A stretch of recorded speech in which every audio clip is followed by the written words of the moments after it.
100% fees రాయితీతో AI నేర్చుకోవాలనుకుంటున్నారా? Attend quality thought gen AI test 2025. నమస్తే, welcome to iDream social spotlight with కవిత.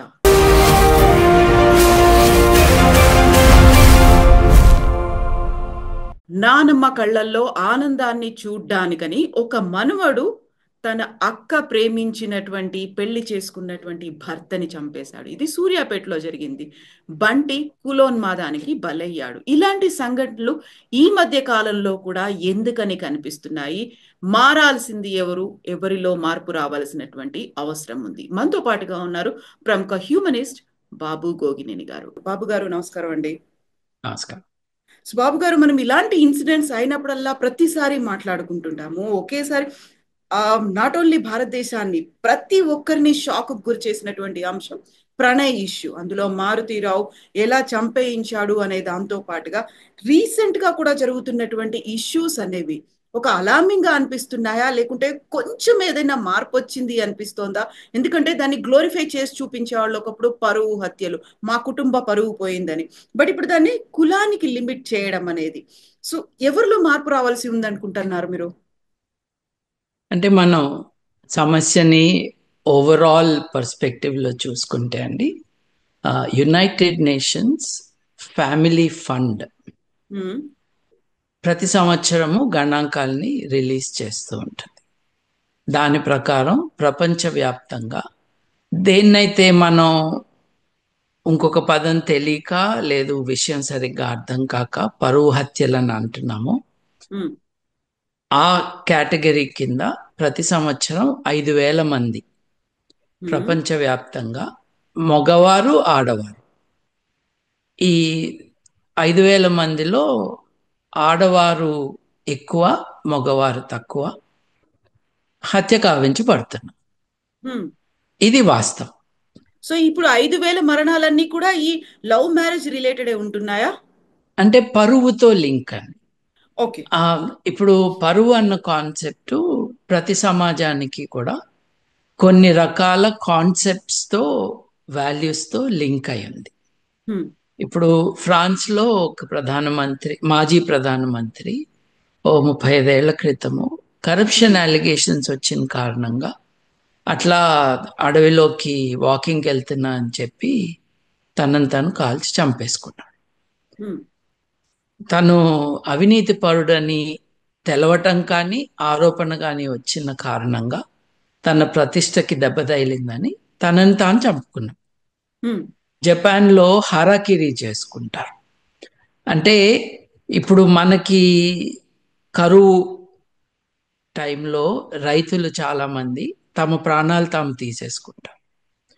కారణాలు అప్పుల వాళ్ళ వేధింపులే కాకుండా సమాజంలో తలెత్తుకోకుండా ఉన్నది పరిస్థితి మనది, మనకి గౌరవం పోయింది అని, దానికి సమాధానం లేదు కాబట్టి ఇదే దానికి పరిష్కారం అనుకుని చనిపోవటం, ఆత్మహత్య చేసుకోవటం, బలవన్మరణం పొందటం. సో ప్రపంచవ్యాప్తంగా ఇలా జరుగుతుంది అన్నది మనం ఒకసారి గుర్తించాలి. హత్య లేకపోతే ఆత్మహత్య సమస్యలకి పరిష్కారం అనుకోవటం, ముఖ్యంగా పరువుతో రిలేటెడ్ మ్యాటర్స్.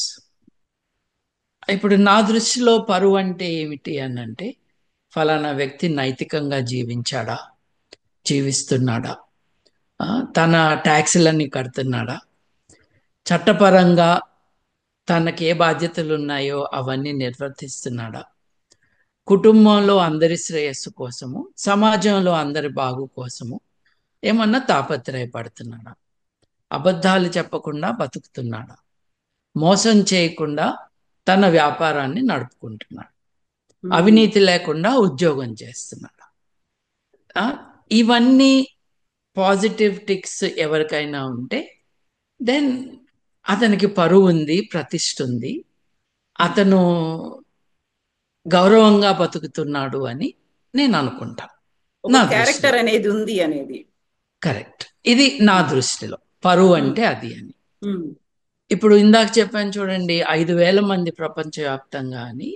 అది United nations population fund, family అన్నాను, సారీ, పాపులేషన్ ఫండ్ వారు చెబుతున్న 5,000 హత్యలు చాలా కన్జర్వేటివ్ ఎస్టిమేట్. నిజానికి 20,000 మంది అట్లా హత్యకు గురవుతున్నారు అని నాన్ గవర్నమెంటల్ ఆర్గనైజేషన్స్ చెప్తున్నాయి. పాకిస్తాన్లో ప్రతి సంవత్సరము ఒక 1000 నుండి 1100 మంది వరకు ముఖ్యంగా ఆడవారు హత్యకు గురవుతారు. అక్కడ ఏమిటి అన్నది, ఇప్పుడు పాకిస్తాన్లో మనకున్న కుల వ్యవస్థ లేదు. కులాలు ఉన్నాయి, అక్కడ కూడా కులాలు ఉన్నాయి. అది హిందూ సమాజానికి ముందున్న డివిజన్స్ని వంశపారపర్యంగా వస్తున్న అడ్వాంటేజ్ని డిసడ్వాంటేజ్ని అందుకుంటున్న సమాజం కాబట్టి అక్కడ కూడా కులం వంటి అసమానతలు ఉన్నాయి. ఆ కారణంగా అంతకంటే ఎక్కువగా మన మతం ఒక అమ్మాయి ఇలా ప్రవర్తించడాన్ని ఒప్పుకోదు.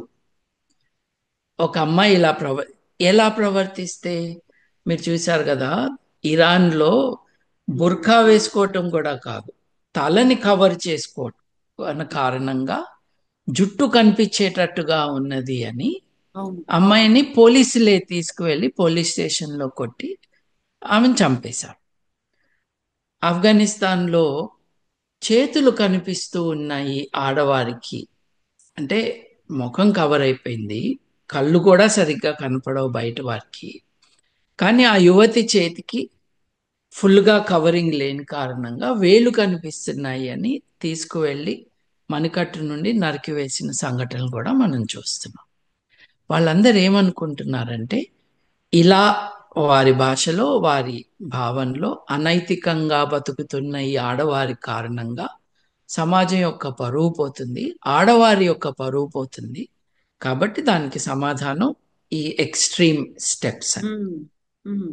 సో కొన్ని సమాజాల్లో సెక్షువల్ మొరాలిటీ అన్నది చాలా ముఖ్యం.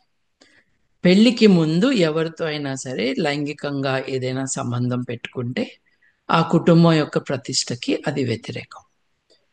నేను ఇందాక అన్నట్టుగా కొన్ని కుటుంబాల్లో కేవలం ఫేస్ కవర్ చేసుకోకపోవటం కారణంగానే ప్రతిష్టకి భంగం కలిగింది అని తల్లి తండ్రులే కాదు తల్లులు కూడా ఆ హత్యలో భాగస్వామ్యం మనం చూస్తూ ఉంటాం.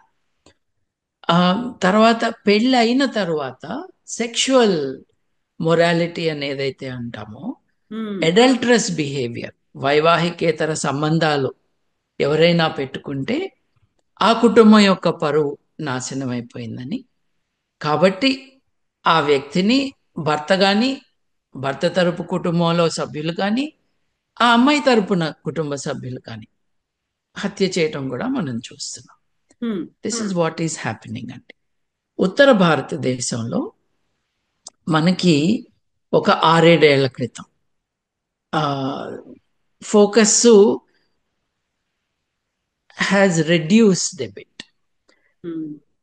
అంతకుముందు ఒక 10 ఏళ్ల పాటు ఉత్తర భారతదేశంలో ఖాప్ పంచాయతీల్లో పరువుని తీసేస్తున్నారు అని ఒక క్యాంగరూ కోర్ట్ లాగా ఆ కులం యొక్క పెద్దలందరూ జాట్ కుటుంబాల నుండి వచ్చిన వారు ఒక పంచాయత్ కానీ మహా పంచాయత్ కానీ పెట్టుకుని ఫలానా అబ్బాయి ఫలానా అమ్మాయి ఇలా బ్యాడ్గా బిహేవ్ చేశారు కాబట్టి ఆ అబ్బాయి ఈ అమ్మాయితో లైంగిక సంబంధాలు పెట్టుకున్నాడు కాబట్టి ఆ అబ్బాయి యొక్క అక్కనో చెల్లెనో మానభంగం చేయాలి ఈ కుటుంబ సభ్యులు అని వాళ్ళకి ఆదేశాలు ఇవ్వటం, తీర్పు చెప్పటం, అది బాధ్యతగా తీసుకుని వీరు వెళ్ళి అక్కడ రేప్ చేయటం, ఇటువంటి స్టోరీస్ చాలా విన్నాం.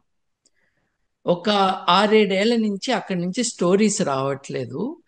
కానీ అది ఆగిపోయిందా అన్న దాని దగ్గర నాకు ఒక క్వశ్చన్ మార్క్ ఉంది.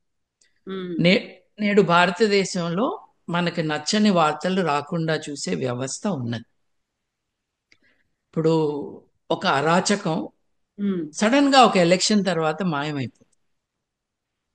So these must be still happening, sadly, dangerously so. ఇది చెప్పలేమండి. అంటే I'm only expressing my scepticism. Sudden గా మనకి వార్తలు రాకపోవటం ఏంటి అని. ఉమ్, మనం 2025లో ఉన్నాం. 2011లో జస్టిస్ మార్కండే కట్జు గారు, అలాగే జస్టిస్ సుధా గారు, వారు ఒక జడ్జిమెంట్ ఇచ్చారండి 2011. దేన్నైతే పరువు హత్యలు అంటున్నారో కాంటెక్స్ట్ తో సంబంధం లేకుండా వాటిని రేరెస్ట్ ఆఫ్ రేర్ కేసెస్ కింద పరిగణించి ఆటోమేటిక్గా ఎక్కువ ఆలోచన లేకుండా ప్రతి కోర్టులోనూ మరణశిక్ష విధించాలి అని వాళ్ళ తీర్పు 2011. ఉమ్, ఇది బార్బారిక్ అని, ఆ, అట్లాగే అన్సివిలైజ్డ్ అని, దేశం యొక్క పరువు పోతుందని, ప్రతి ఒక్కరికి కూడా తమ జీవితం మీద తమకి హక్కులు ఉంటాయని, అది అందరూ ఒప్పుకోవాలని, ఉమ్, దీంట్లో ఇంకొక ఆలోచన రాకుండా ప్రతి జిల్లా కోర్టుకి కూడా ఈ ఆదేశాలు వెళ్ళాలి, ప్రతి పోలీస్ స్టేషన్కి వెళ్ళాలి అని వాళ్ళ ఆదేశాల్లోనే, వాళ్ళ తీర్పులోనే ఉన్నదండి. అప్పుడు దాంట్లో ఆ జడ్జిమెంట్లో వాళ్ళు నోట్ చేసింది ఏంటంటే, పశ్చిమ ఉత్తరప్రదేశ్, హర్యానా, రాజస్థాన్ ఈ రాష్ట్రాలలో పరువు పేరుతో హత్యలు జరుగుతున్నాయి. ఈ హత్యలు ఆడపిల్లల పెళ్లిళ్ళు, లైంగిక సంబంధాల విషయంలో జరుగుతున్నాయి అని నోట్ చేసింది ఆ ధర్మాసనం. 29 జనవరి ఈ సంవత్సరం 2 రోజుల క్రితం మెట్టుపాలయం కాస్ట్ కిల్లింగ్ మీద జడ్జిమెంట్ వచ్చింది ప్రత్యేక కోర్టు. ఉమ్, ఒక అన్నగారు, తన తమ్ముడు, ఒక దళిత యువతి, తమ్ముడికి 22 ఏళ్ళు,